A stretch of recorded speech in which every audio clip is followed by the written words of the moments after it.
Hola amigos, bienvenidos a este domingo dedicado a un autor, su obra, su tiempo, que vamos a dedicar ahora, hoy día, a un autor que no es tan conocido por el público, por lo menos de habla hispana, sí mucho más en el mundo anglosajón, y es Joseph Conrad. Pero antes de entrar a hablar de Joseph Conrad, me van a permitir que les recuerde el tema Ignacio. Ni una palabra más, ya saben lo que significa este tema. Concretamente hay que ayudar a la familia con algunos pesos. Ya les voy a dar más noticias de qué estado se encuentra ahora esta guagua. No olviden, por favor. Segundo, mis libros. Yo les he mostrado muchas veces, entre paréntesis, algunos ya se están agotando, si es que no se agotaron. Me parece que Tsunami se acabó y también se acabó Julio César. No sé si vamos a poder, si tenemos posibilidades de hacer reimpresiones o no. Tenemos que estudiar eso porque nosotros nos manejamos los márgenes, somos de este porte. Pero es probable que se encuentre por lo menos Tsunami si está junto con, formando una trilogía junto con Tsunami, que también se ha andado acabando, y con Insurrección, que tampoco quedan mucho, con, aquí está Insurrección, con Revolución, que es mi último libro, donde trato Autopsia de un fracaso, lo que yo creo que es un fracaso, lo que muchos creen que es un fracaso, incluso en la izquierda se dan cuenta que es un fracaso la revolución que se intentó y que todavía se intenta, y vamos a ver en qué termina todo esto, ¿no? Porque este asunto no ha terminado. Pero hasta el momento es un fracaso. Si después van a lograr respirar de nuevo los revolucionarios y empujar el país a donde ellos quieren, o sea, al abismo, en definitiva, tal como yo lo veo, está por verse. Pero mientras tanto ha sido un fracaso, han fracasado en todos los sentidos, se han desplomado. Y en este libro analizo, este primer año, analizo la estructura de la psicología de la gente que está en el gobierno, del propio Boric. Examino de dónde viene esta oleada que llegó al poder, porque es un fenómeno muy curioso, ¿no? Esta hornada de gente muy joven, que con ideas bastante desopilantes en un montón de cosas, completamente ajenas al pensamiento y al sentimiento normal de los chilenos. Y es un fenómeno curioso, un fenómeno sociológico que yo creo que aquí lo explico, de dónde viene, cómo se originó todo eso. Hay algunos puntos, por supuesto, de este periodo que los examino, pero no es un libro de historia, es un libro de análisis sociológico, diría yo, psicológico. Y junto con él, en la segunda parte que se llama Dichos, hay un examen punto por punto de los elementos básicos del discurso políticamente correcto, que es el devocionario de ellos. Todo esto en Revolución, que se está yendo muy, pero muy rápido, se está comprando, pero a gran velocidad, no en grandes cantidades, porque no tenemos grandes cantidades, es una edición bien limitada, como todas las que hemos hecho. El escritor Joseph Conrad es probablemente para ustedes, para algunos de ustedes, quizás muchos de ustedes, un nombre que no les suena en absoluto. No es el tipo de autor que normalmente una persona que lee asocia con la literatura inglesa, norteamericana, europea en general. Eh, y sin embargo, este ha sido uno de los grandes, grandes estilistas en lengua inglesa. Ha sido inspiración de muchos otros escritores, a su vez importantísimos. Y aquí viene la parte curiosa. Joseph Conrad, que llegó a ser un maestro en el uso de la lengua inglesa, no era británico ni era norteamericano, era polaco. Un idioma completamente distinto a la familia a la cual pertenece el inglés. Ya les voy a mostrar un diccionario que tengo de español polaco, porque tengo diccionario de varios idiomas de acuerdo a las necesidades, para que vean lo distinto que es hasta cómo se escribe. Pero vamos ahora a los datos biográficos. Joseph Conrad nació en 1857 en Ucrania, cuando Ucrania no era una república independiente, había sido parte de Polonia, y luego, cuando Polonia fue, lo que le ha pasado varias veces, dividida entre Rusia, Prusia y Austria, la parte que correspondía a Ucrania quedó en el lado ruso. Pero eso era originalmente polaco. O sea, hasta ese momento era polaco. Nació entonces en 1857 y moriría en el Reino Unido en 1924, o sea, 60, son 40, vivió unos 60, menos de 70 años, mm, quizás en esos años, un poco menos de 70 años era bastante. Es uno de los grandes estilistas del idioma inglés, a pesar de haber nacido en Ucrania, y por lo tanto su idioma nativo era el polaco. Eventualmente con el tiempo, como ocurre con algunos escritores, no con todo, se hizo diestro en grados distintos de varios idiomas. Bueno, obviamente su idioma original, polaco. En inglés llegó a ser un maestro del inglés. El francés no tenía ningún problema, lo hablaba fluidamente y con un acento perfecto. Tenía conocimientos de latín, tenía conocimientos de griego, tenía conocimientos de alemán y algunos idiomas que no recuerdo en este momento. El hombre era políglota y más aún, maestro de un idioma que no fue el suyo. Su nacimiento fue en el seno de una familia más o menos acomodada, con un padre que, Apolo se llamaba el padre, su nombre de pila, un hombre que era escritor, que era traductor, y, o sea, era un hombre que, por así decirlo, formaba parte de un segmento social que se estaba desarrollando un poco en esa zona, digamos, la clase profesional intelectual, literato, traductor, pero además era activista político. En medio de estas conmociones que sufrió Polonia, dividido, y esto le pasó varias veces en su historia a Polonia, no le tienen mucho cariño a los rusos por eso, entre otras cosas, viendo su país partido en pedazos, incorporado al imperio austrohúngaro, o al imperio ruso, o al imperio que se está... No, todavía no era imperio, Prusia. Gran parte de la vida política de su padre giraba alrededor de recuperar la independencia, recuperar la integridad territorial, desde luego, recuperar la identidad, la existencia de Polonia finalmente. Porque Polonia dividida en tres partes ya no era Polonia. Fue un hombre, podríamos decir, revolucionario, si podemos entender como revolución, no meramente no estar pensando en términos de cambios de estructuras institucionales, sino que él era un revolucionario en el sentido en que lo fueron nuestros padres de la patria, un hombre que buscaba crear el Estado, o en este caso recuperar el Estado polaco. Por lo tanto, nació en un medio convulso políticamente, resentido el pueblo polaco, dividido, hecho pedazo, repartido entre otras potencias,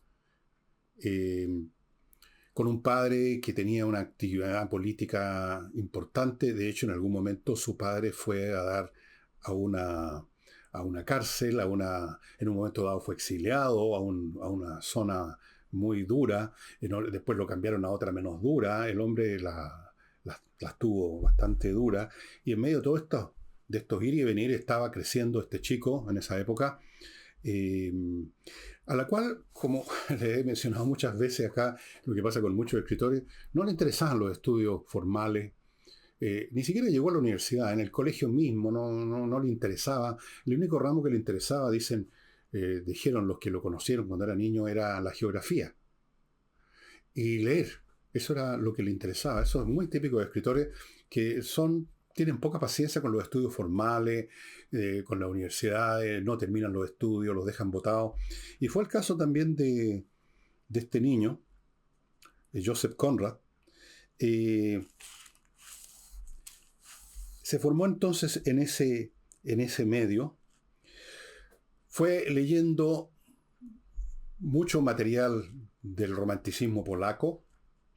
El romanticismo, podríamos decir que fue una especie de sublimación escapista de esta nación dividida, ¿no? El romanticismo en el lado de la música se manifiesta con ese músico muy conocido al cual le llaman Chopin, afrancesando su apellido, que es Chopin en polaco.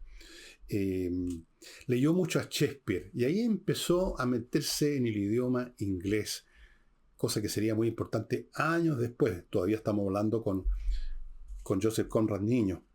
Eventualmente muere su padre de tuberculosis, su madre muere también de tuberculosis, era una enfermedad muy común en esos tiempos, la tuberculosis mataba a mucha gente, y cayó en manos para su crianza de un tío. El tío lo mandó a un colegio, malos resultados. El cabro decía que lo que le interesaba a él era convertirse en marino. No le interesaban los estudios. Este tío no hallaba qué hacer con este niño, que notoriamente era muy brillante, pero que no le interesaba el colegio, no le interesaba más que leer. Eh, y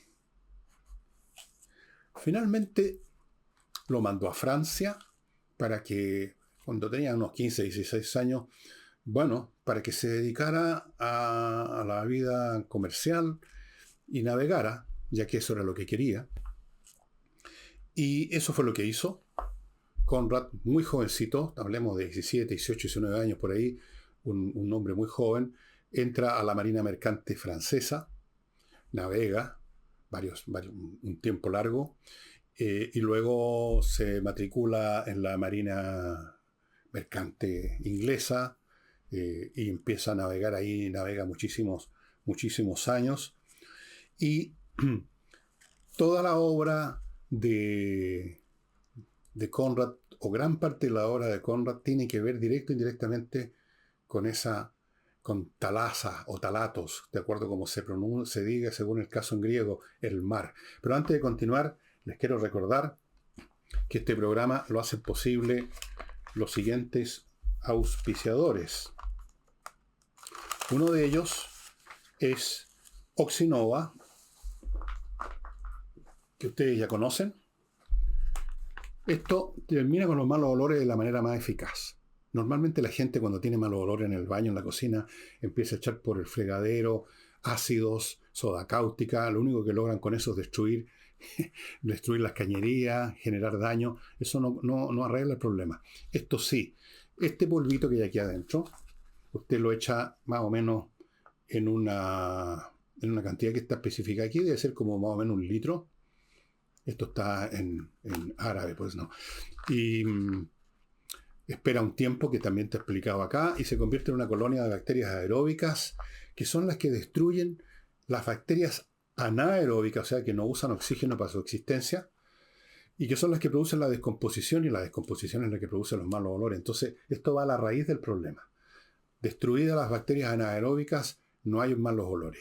Y el efecto dura mucho tiempo, porque estas colonias quedan ahí, se multiplican y siguen funcionando. No es solamente un día que esto dura meses. Cuando el efecto empieza a terminar porque estas bacterias se mueren o por cualquier otro motivo, porque llega más materia orgánica a las que pueden trabajar, usted agarra otro sobre y repite el procedimiento. Esto tiene múltiples usos en casa. En algunas fábricas lo usan en las partes donde ahí se juntan líquidos industriales con malos olores, etc. Se puede vaporizar. Usted lo echa en un vaporizador y vaporiza, por ejemplo, en un jardín donde uno no puede estar echando de gotita. Vaporizando sí alcanza a cubrir más terreno y pone fin a la descomposición de tanto material orgánico que hay en el suelo, en la tierra. Oxinova se consigue solo en el sitio de ellos, oxinova.cl. Esto es un producto norteamericano, a propósito, que ellos traen. Es un producto que se desarrolló en Estados Unidos hace unos 15 años y ha sido súper exitoso. Esto hecho en Estados Unidos y está siendo muy exitoso en nuestro país también. Y otro auspiciador, Pour l'instant, es las conversaciones matemáticas, que ahora se han convertido también en conversaciones programáticas. El caballero que no aparece, pero que es el autor de este emprendimiento que ustedes están viendo a mi derecha, que ha sido muy exitoso, que tiene como objetivo enseñar matemáticas a los niños, también a los adultos si quieren, de una manera completamente distinta, que finalmente termina con el cuco las matemáticas y convierte a los chicos en interesados en la matemática. Y cuando uno entra bien en la matemática es muy interesante. Claro, cuando quizás en el colegio la enseñan haciendo memorizar cosas y se hace desagradable. Pero ahora ha abierto un nuevo campo. Este mismo ingeniero que desarrolló estos cursos de matemática tan exitosos está desarrollando un curso de programación para gente joven, pero también pueden ser mayores. 20 cupos el tope. La programación es muy entretenida, estimados amigos, y también para los niños muy útil porque los ayuda a pensar en forma ordenada, los ayuda a disciplinar su mente, los ayuda a trabajar con paciencia, con diligencia, con prolijidad. Cuando uno desarrolla un programa, que son muchas líneas de código, cualquier error, incluso cuando se trabaja con símbolos en algunos lenguajes, otros no, son más fáciles, un error significa que el programa no va a funcionar como uno quiere o incluso no va a funcionar, se va a paralizar, se va a congelar a mitad de camino. Entonces uno aprende a ser disciplinado, a revisar lo que hace y el resultado es muy entretenido ver funcionar un programa que uno creó. Así es que conversaciones matemáticas ahora es también conversaciones programáticas, estimados amigos. Decía yo que Conrad, que navegó muchos años, que llegó, pasó por varias etapas como de steward, o sea, el tipo que sirve el café al capitán, marinero raso, después segundo a bordo, y en un momento dado llegó a capitán, capitaneó un barco. Para él el mar fue fundamental, él lo que aprendió de la vida, del mundo, y estuvo en muchas partes, ¿eh? Navegó a muchos lugares. Los marinos son personas que realmente son trotamundos o navegamundos en este caso. Estuvo en muchas otras actividades que no tienen tanta relación con el mar, pero que lo llevaron al África. En momentos, estamos hablando en el siglo XIX, cuando África era el gran botín de los países europeos. Cada gran nación, Francia, Inglaterra, Alemania, hasta los italianos querían formar su colonia, explotar riquezas que a veces existían y a veces no. Murieron muchísimos colonos blancos por las enfermedades, la malaria, la mosca tsetse, millones de cosas. Y le tocó vivir esa época. Escribió un libro sobre una novela relacionada con sus experiencias en África.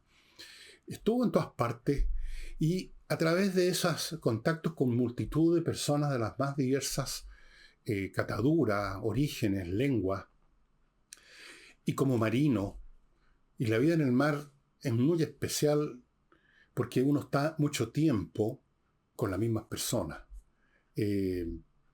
Entonces se conocen a fondo sus debilidades, sus fuerzas. El hombre desarrolló un conocimiento muy profundo de la naturaleza humana. Y llegó, como les decía, a manejar el inglés de una manera maestra. Cualquier persona que sepa más o menos algo de inglés y que lea un texto que ya les voy a mostrar de Conrad, va a decir, este hombre es un maestro de la lengua y no se imagina que nació en Polonia y que su lengua original es el polaco. Escribió muchas novelas, escribió muchos cuentos, de los cuales acá les quiero mostrar algunas cosas. Este libro, viejo, El espejo, Mirror of the Sea, El espejo del mar, es, como ustedes pueden ver, un libro muy viejo. Estos libros de segunda mano que yo compro en Ave Book. Este libro era de una librería circulante del Instituto de Mecánica de Montreal. Y este libro es descartado, dice aquí, una edición, a ver, déjeme ver si me acuerdo de la numeración romana, de 1916. Y aquí hay cuentos, todos relacionados, por supuesto, con el mar. El desembarco y el zarpar marcan los ritmos de la vida de un marino y de la carrera de un barco. De tierra a tierra es la más concisa definición de del destino de un barco. Un zarpe no es lo que la gente piensa.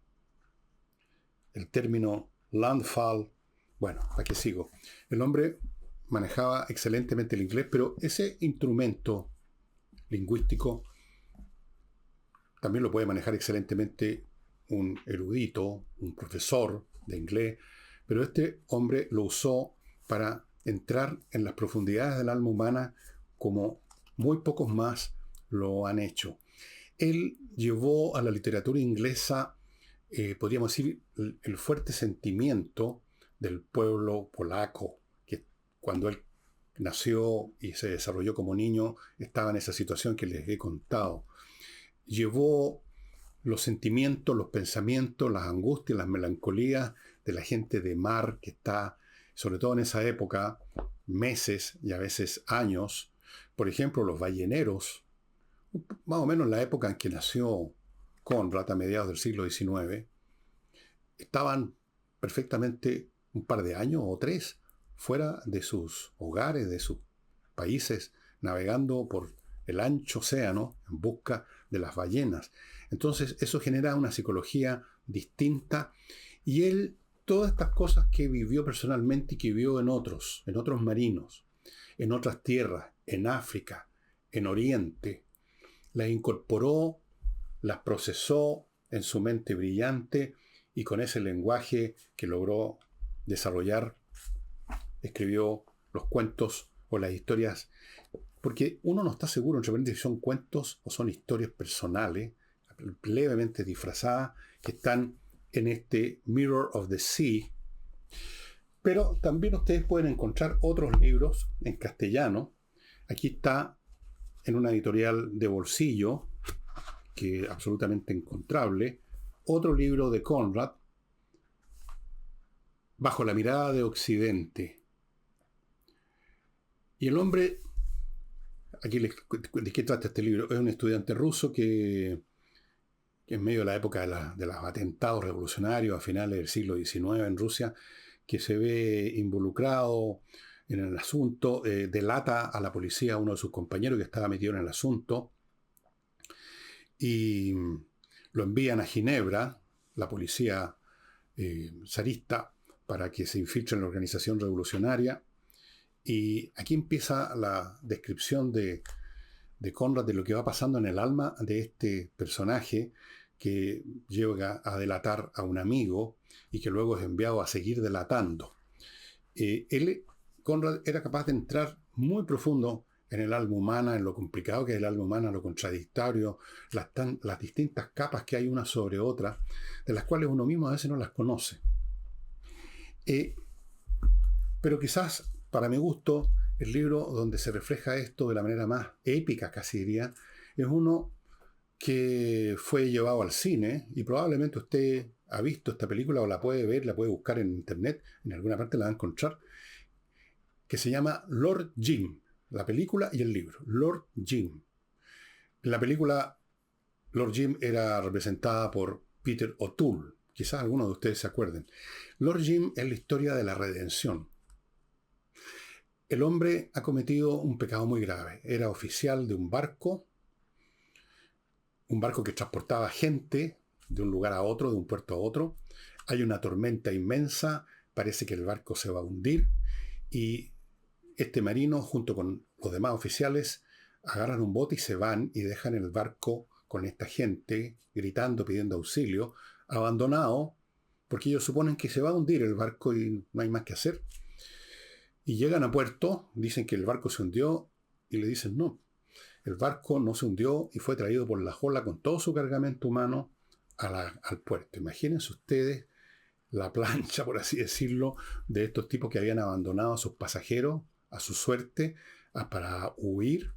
Entonces, naturalmente, pierde sus trabajos como marino, empieza a trabajar en cualquier cosa y eventualmente se mete en un emprendimiento, llamémoslo así, que lo lleva a las profundidades de una selva, a ayudar a una tribu que tenía problemas con unos personajes malignos.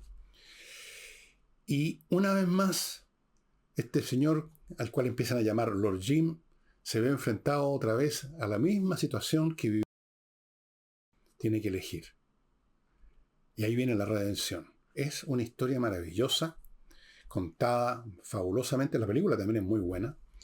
Y ahí está todo el arte de este escritor que quizás ustedes no conocen y que yo los insto a conocer. Pero antes de seguir con esto, les quiero recordar a Climo, que también auspicia este programa dominical. Climo, que es la mejor forma de climatizar su casa o su oficina, con aparatos que le sirven en verano, invierno, en toda estación, que filtran el aire, que son muy silenciosos, no consumen combustible, por lo tanto no hay malos olores, no hay peligro, funcionan con energía eléctrica, gastan muy poca energía eléctrica, control remoto, conectados a internet, las tienen todas. Es la climatización del siglo XXI. Olvídese de la estufa, del gas, de la parafina, del carbón, de la leña, de todas esas cosas. miclimo.com, estimados amigos. Yo les diría que si no conocen a Conrad y les interesa ahora leerlo por lo que les he dicho, y ojalá sea así, es la razón de ser por la cual hago este programa, partan con Lord Jim. Cualquier libro de Conrad entrega la mercancía, digámoslo así. En cualquier libro de Conrad, si usted lee inglés, bueno, lo va a disfrutar más, porque en las traducciones, estimados amigos, se pierde algo siempre. En una traducción uno no sabe cómo estaba originalmente redactada una frase, si estaba redactada en forma, bueno, cómo estaba redactada. Si uno está viendo la traducción, lo que le pareció al traductor, que era lo más fiel. A veces los traductores no son buenos, a veces los traductores son Mahoma, son muy literales o son algo ignorantes. A mí me tocaba leer traducciones de Moby Dick, de Melville, yo les he contado esto muchas veces, en que la persona que tradujo no tenía ningún conocimiento de la vida marina del siglo XIX o de la jerga que se usaba, y por lo tanto las traducciones son para la risa. Llegan a ser cómicas. Pero si usted lee inglés, yo le recomiendo buscar en Amazon, está lleno, algunos de estos libros, y especialmente Lord Jim, que es la historia de la redención. Lord Jim se enfrenta a una disyuntiva también de vida o muerte, tal como le había ocurrido en el barco, por otras situaciones totalmente distintas. Y una vez más tiene que escoger. Ahí está, Lord Jim. Naturalmente, antes de llegar a ese momento de redención, el hombre ha llevado la carga de lo que hizo. Hay personas, probablemente todos en algún grado mayor o menor, llevamos un pecado que hemos cometido en algún momento, serio, no serio, o que nosotros le damos una seriedad que quizás no tiene, pero que lo cargamos igual. Y no lo tenemos en pleno estado de conciencia todo el tiempo, pero está ahí. Está ahí quizás influyéndonos sin que nos demos cuenta en nuestra postura ante el mundo. Y cuando llega el momento en la vida en que se reproduce la situación original que llevó a ese pecado original, ahí uno recuerda y ahí uno elige de nuevo. Y ahí puede haber una redención o no. O uno una vez más se desploma en el pecado y se desploma en la culpa. La culpa está presente en Lord Jim. La culpa está presente en muchos de nosotros. Piensen ustedes que en el cristianismo, todos los cristianos, avanzamos por este mundo con una culpa, que es eso que se llama el pecado original. ¿Qué es lo que es el pecado original? Algún día haré un programa analizando qué es lo que el cristianismo considera un pecado original. Yo creo que el pecado original es haber nacido, es el pecado original de todos nosotros, haber venido a este mundo.